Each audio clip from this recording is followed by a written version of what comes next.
और अब आपको सीधे लिए चलते हैं गोरखपुर, जहां पर उत्तर प्रदेश के सीएम योगी आदित्यनाथ क्या कुछ कह रहे हैं, सुनाएंगे। सड़कों पर लोग लेटे हुए थे, जहां कहीं लोग लेटे हुए थे, तो मैंने डायरेक्टर एसजीपीजीआई से पूछा। मैंने कहा ये लोग कौन हैं, ऐसे क्यों लेटे हुए? तो उन्होंने मुझे बताया कि ये मरीज के परिजन हैं, इनके लिए कोई व्यवस्था नहीं है। मैंने कहा आपके पास लैंड है? उन्होंने कहा हाँ लैंड है। तो मैंने कहा लैंड है तो फिर इनके लिए पेशेंट के अटेंडेंट के लिए भी हमें कोई व्यवस्था देनी चाहिए, और ऐसी व्यवस्था हो जो क्वालिटी हो, जहां पे वो सुरक्षित रह सके, अपने सामान को भी रख सके।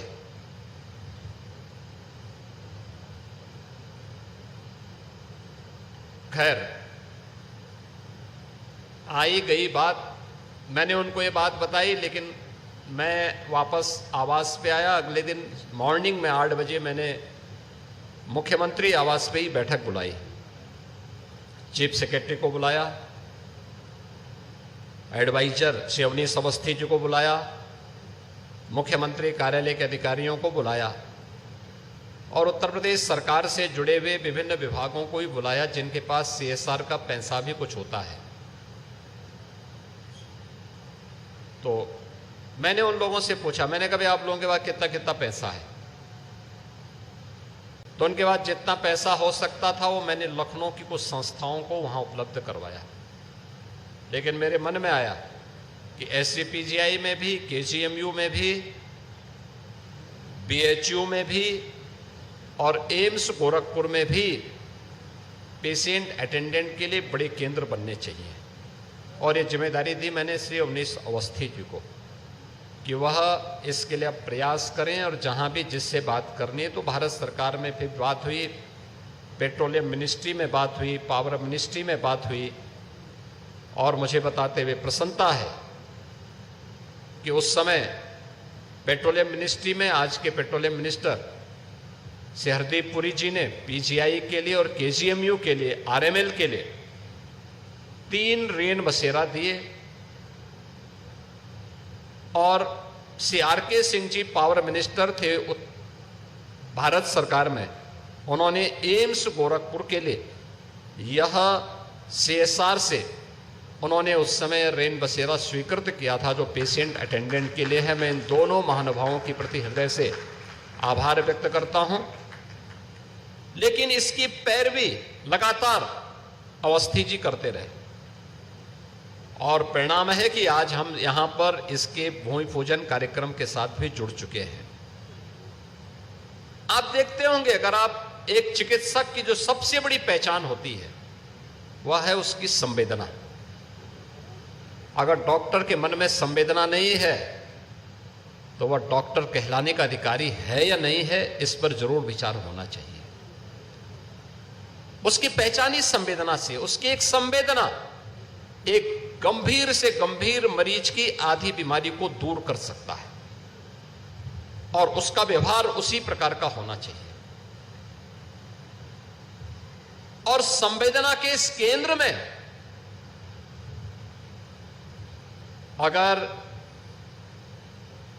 एक मरीज के साथ ये मान के चलिए कम से कम 3 से 4 अटेंडेंट होते हैं, दूर से बाहर आया है 2 आएंगे, लेकिन तो भी होते हैं।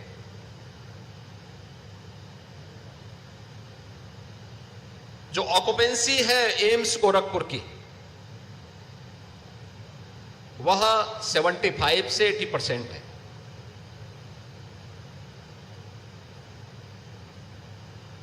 आप याद करिए कि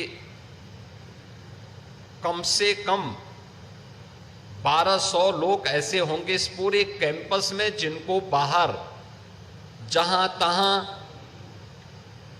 सिर छुपाने के लिए पटरी में, सड़कों के किनारे या फिर किसी अन्य जगह पर जाकर के रहने के लिए मजबूर होना पड़ता है। कितना अनह्यूमन होता है जब भीषण गर्मी के दौरान कोई व्यक्ति धूप में, गर्मी में झेलने के लिए मजबूर है। कितना अमानवीय होता है जब भीषण सर्दी में किसी व्यक्ति को बाहर ठिठुरने के लिए मजबूर कर दिया जाए।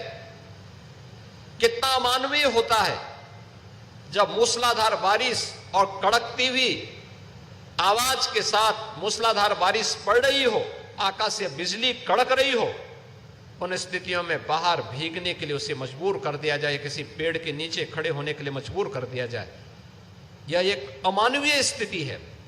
उन स्थितियों की कल्पना करिए कि अगर वह आज किसी के साथ है तो कल आपको भी उससे गुजरना पड़ सकता है। उन स्थितियों से बचने के लिए आवश्यक है कि हम पहले ही अपना मानवीय स्वरूप बनाएं और उन लोगों के बारे में सोचें जो अपने मरीज की पीड़ा के साथ यहाँ जुड़े हुए हैं, लेकिन उनको एक अतिरिक्त पीड़ा यहाँ पर मिलती है, उन स्थलों पर मिलती है। और ये अक्सर हमारे चिकित्सा संस्थानों की एक कमी के रूप में हम लोग देखते रहे हैं।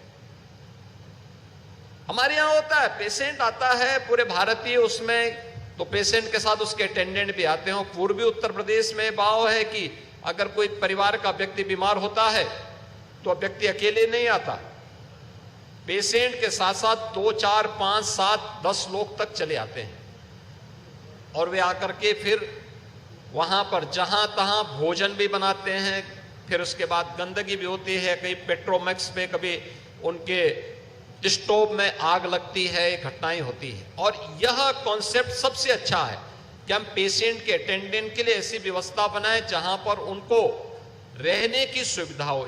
मिनिमम यूजर चार्ज आप लीजिए, उसके मेंटेनेंस के साथ जोड़ते हुए सस्ता कैंटीन की सुविधा दीजिए।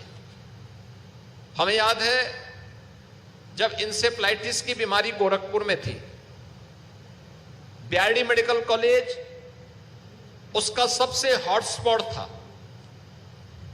वहां पर ही सारे पूर्वी उत्तर प्रदेश के पेशेंट आते थे और वहीं पर बड़ी अव्यवस्था देखने को मिलती थी। लोगों के पास खाने के लिए भोजन नहीं होता था। तो उस समय हम लोगों ने वहां पे एक व्यवस्था कराई थी, एक स्वयंसेवी संस्था से मिलकर के। मैं आज से लगभग 20 साल पहले की घटना बता रहा हूं, 2005, 6, 7 की घटना बता रहा हूं। हम लोगों ने उस समय प्रारंभ की थी। हम लोगों ने उस समय 8 रुपये में भोजन की व्यवस्था, 8 रुपये में दाल, चावल, रोटी, सब्जियों से मिल जाए। और मुझे बताते हुए प्रसन्नता है कि दोनों जगहों पर, यानी बीआरडी मेडिकल कॉलेज में भी और गुरु गोरखनाथ चिकित्सालय में भी 10 रुपये में दाल, चावल, रोटी की सुविधा आज भी किसी भी पेशेंट के अटेंडेंट को वहां प्राप्त हो सकता है। और क्वालिटी फूड है, ऐसा नहीं। और ये भी नहीं कि कोई गिन ले, रोटी कोई गिने या कोई उसको बोल दे कि भाई अब ये नहीं हो सकता, नहीं। अगर उसकी खाने की सामर्थ्य 2 रोटी है तो 2 मिलेगा, 4 है तो 4 मिलेगी, 6 है तो 6 मिलेगी। चावल खाने की सामर्थ्य उसकी 2 प्लेट है तो ऐसा नहीं कि एक ही प्लेट में कोई उसको रोक दे, 2 प्लेट है तो उसको पूरा मिलेगा, सब्जी पूरी मिलेगी, दाल पूरी मिलेगी।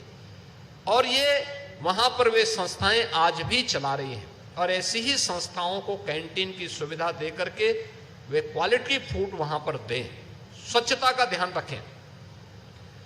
तो आप देखेंगे कि बड़े पैमाने पे आप स्वच्छता के लक्ष्य को भी प्राप्त कर पाएंगे। जो अमानवीय दृश्य आपको बहुत सारी जगह देखने को मिलता है, यह देखने को नहीं मिलेगा। और वातावरण भी साफ और सुथरा रहेगा।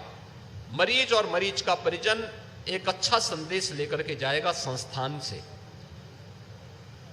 आज मुझे प्रसन्नता है कि उत्तर प्रदेश के अंदर ज्यादातर मेडिकल कॉलेजेज में, जैसे पावर ग्रिड गोरखपुर में, एम्स गोरखपुर में, तो यह सुविधा केंद्र बना ही रहा है।